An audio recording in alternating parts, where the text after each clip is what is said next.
Good morning everyone, welcome back to another video. So the range cooker is now in the kitchen. What's that? Dodgy noise. Anyway, the range cooker's in the kitchen and it looks a bit small. It's 1.50 m wide and the carpenter is making an oak unit for this side and also an oak unit for that side, which is going to contain drawers. And it also has a stainless steel back plate, which is designed for that range cooker, but it also has a huge extractor, which is also designed for that range cooker. So it's basically the same color and the gold and things like that on it. So that area will fill out. It has 8 gas rings, I think. 1, 2, 3, 4, 5, 6, 7. 7 gas rings, sorry, and 2 induction thingies. So yeah, it's quite a nice range cooker. They're made in Italy. The brand is called Lofra, and this is the 1.50 m unit. And I quite like it because it sort of looks like an old-fashioned one, a bit like what's in the fireplace, but it's still a modern range cooker, and they're really good quality. All the burner rings, they're in brass. So yeah, I love it. I think it's fantastic. I've also got the matching fridge as well and dishwasher. So what I'm going to do today is, I've got the Festool palm sander, I've got the dust extraction vacuum thingy, and I've got 150 grit sandpaper. So I'm going to do the top of this huge island today, and then Osmo it. And then for the rest of the week, I want to spend time doing it properly. I don't want to just rush it and do it in like a couple of days. I want to spend at least 3 or 4 days doing it, just so it looks amazing. I need to get some wire wool as well, just to get in the gaps and things like that. But essentially I need to open the grain a little bit with Osmo, and so it seeps in. Also Osmo, we did a table, the dining table, back at home about 4 or 5 years ago, and we did 2 coats. And you can put a cup of tea on it, you can put a glass on it, even if it's wet, and it will not leave rings. It makes it completely waterproof and food safe. But yeah, I never actually intended to have an island in this kitchen. It was just that I saw this post on Instagram by an antique dealer that we buy stuff off, and I said I want it. It will fit this kitchen amazingly. So yeah, there are no outlets, but there's going to be so much workspace in this kitchen, especially when the sinks are in and other units are put everywhere, where there's going to be plugs for appliances, for like mixers and things like that. So anyway, let's crack on.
It's done.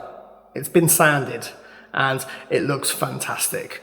But we don't want a natural oak finish like it currently has. We want a sealed, vibrant worktop that won't stain and won't leave marks. So it's going to require 2 coats, but I can only do 1 today. So let's crack out the Osmo and crack on some more.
Well, the Osmoing is done. The range cooker is in the kitchen. The fridge is now in the kitchen and it's beeping at me. I have no idea how it works. I'll have to find the instructions, wherever they may be. But tomorrow, quite importantly, the carpenter is starting all of the skirting or baseboards, as you call it, and all of the sills on top of the window, which are also going to be in oak, and then the architrave around the doors, the new doors that we had put in. So he's going to be very busy in here. So I'm going to leave it to it because tomorrow as well, obviously Nick and Michael are going to be back and they're going to be continuing with the organ. So I'll be filming the organ tomorrow, and then Tuesday Alex takes over the filming and I can then continue in this kitchen. I know I said about that chandelier in the chateau that I was going to put in the kitchen for now, but I think it's a waste of time because it's too small. The ceilings in this kitchen are 4 meters 10, and a small chandelier that's barely a meter high won't do. And if I spend 2 or 3 days wiring it up, cleaning it and things like that, and then just to take it down and put a big one in its place is probably not the best thing to do. So what I'm going to do, I'm going to bite the bullet and buy the one that I wanted to buy, or source one which is big enough.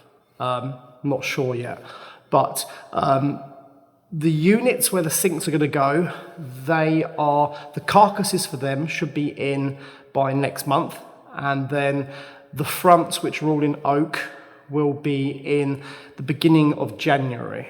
And I've also got to get the sinks as well for those.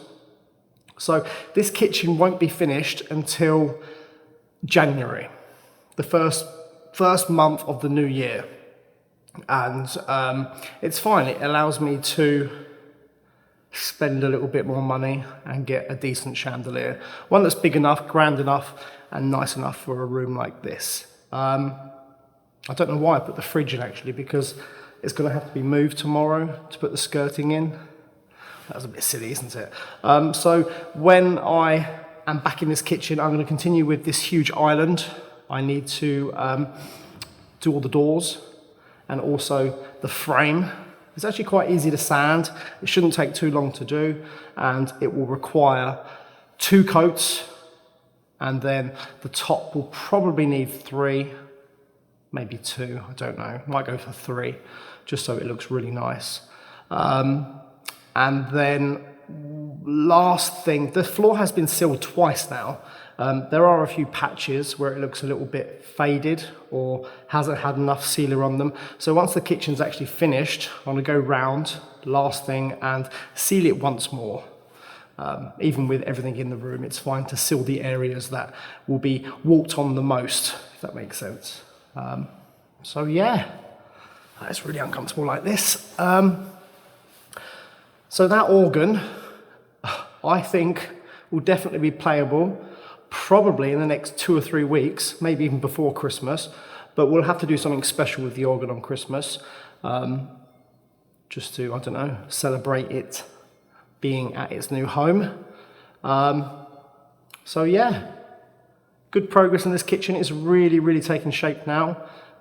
It's quite hard to imagine stuff at the moment, because I know I get a lot of comments, people saying, well, why don't you have this, why don't you have that? Well, it's not finished yet. There will be plugs and things all over the place, obviously not on the island, but there will be a lot of preparation area with plugs for appliances, and just loads of things haven't been put in the room yet.